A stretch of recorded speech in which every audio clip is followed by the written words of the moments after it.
Díobh agus seoithid na cínlínte as Mériceá. Inniuh an 7 Bhealtaine 2015. Scéal mhíre haon. Is beag nua atá tíocht as Garland, Texas, i ndiaidh eachtra lámhaí an deireadh seachtaine nuair a maraíodh beirt sa réis ionsaí a dhéanamh ar ócáid ina raibh pictiúirí á dtarraingt den Fáith Muhammad. D'eagraigh bheandar bheann Pamela Geller nua amhrachach an ócáid is chosúil déan gnó chun olc a chur ar mhuslamaí. Idir an dá líon tá nuaíochta tíocht amach faoi stair duine de na hionsaíochtaí, Elton Simpson.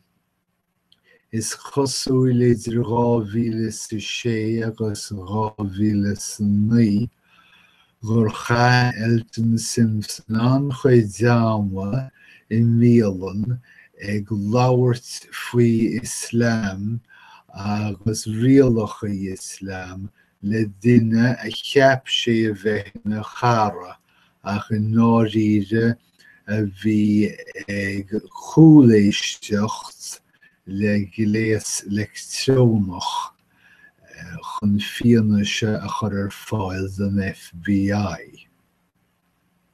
I ndearg báide is beag a tháinig amach as an gás cuairte chuir an FBI air. Chuirú bréal go dóireacht ina le agus is chosúil gur chlúise leis an dlí ar an tréimhse próbaí a chaith sé ina dhiaidh sin.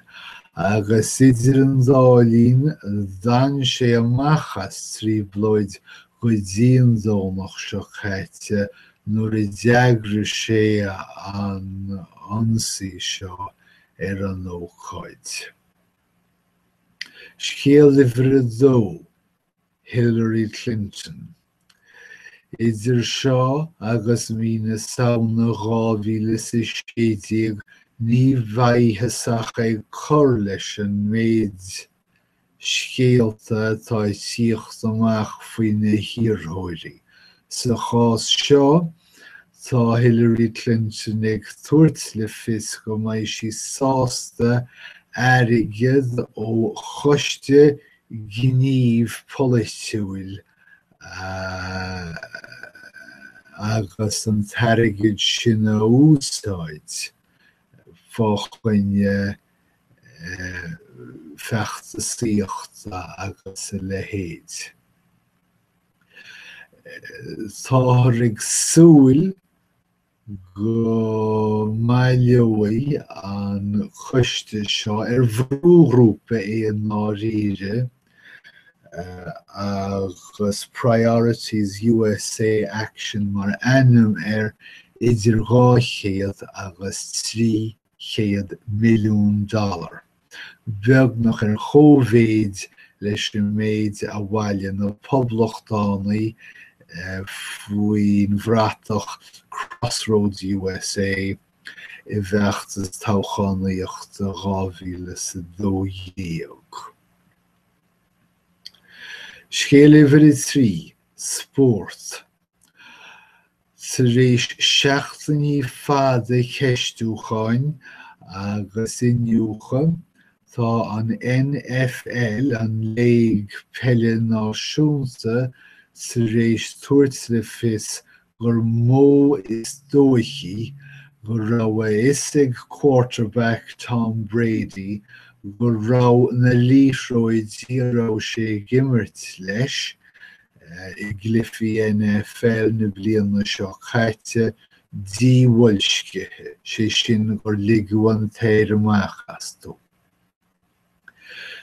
Ní fios anois céard a theochas amach as ach go bhfuil cáil an quarterback Tom Brady smálathe go mór margheall an neachtra seo agus gur deachar dó bhealach ráis bith a aimsiú ó féin. Ach bhaid séasúr na peile ráisiú rís sa bhór agus bheithfir a chuineál súil dhéir Tom Brady agus a dheatsíochta. Scéal i bhí ceithir. Bhainneann an scéal seo go mór le bith etic agus le díleanna ghinmhílte, mar is chosúil anois gur féidir le linmh marachtáil, linmh réamh-théarma marachtáil sa réis tariachas 27 seachas ceithre seachtaí is 20 mar chiilú go dtí seo. Ar nó tá imfleachtaí móra ag seo do dílíthe ghinmhílte timpeall na tíre, agus tá ag tuairt le fios féidir gur cheart dílíthe nuair a lagad rialacha athrú I le ghinmhílte at seo amach. Tion le chéitir an scéal le pictiúr de chalín 5 bliana d'aois a rugú ag gan tariachas ach 27 a bheitheice. Scéal i bhí 5 agus bainneann seo freisin le tariachas. Is chosúil go bhfuil an méid sin teaghlaigh ag chur brú ar na chomhlachtaí leighis agus go háirithe na chomhlachtaí cógasíochta go bhfuil an chomhlachta ollmhór cógas Johnson & Johnson sa réis bith eiticeolaí cheapa chun coiste a bhainú a rialóí céard bicéarta dhéanamh I le drogaí nó cógas nach bhfuil ceadatha go dlíthúil go fóill ach a bhfuil daoine ag gimpí ar na chomhlachtaí ligint amach má samhlaí gur féidir leis na drogaí seo cabhrú leis na daoine tin. Ar nó tá sé seo conspóideach go leor, mar in chuid bhaideas na chásannaí níl na drogaí seo ceadatha nó fuife ag an FDA. Críoch nuaigh mé an na scéalta níos agus tásúil agam go bhfeiceadh mé an seo rís sibh sa bhaid.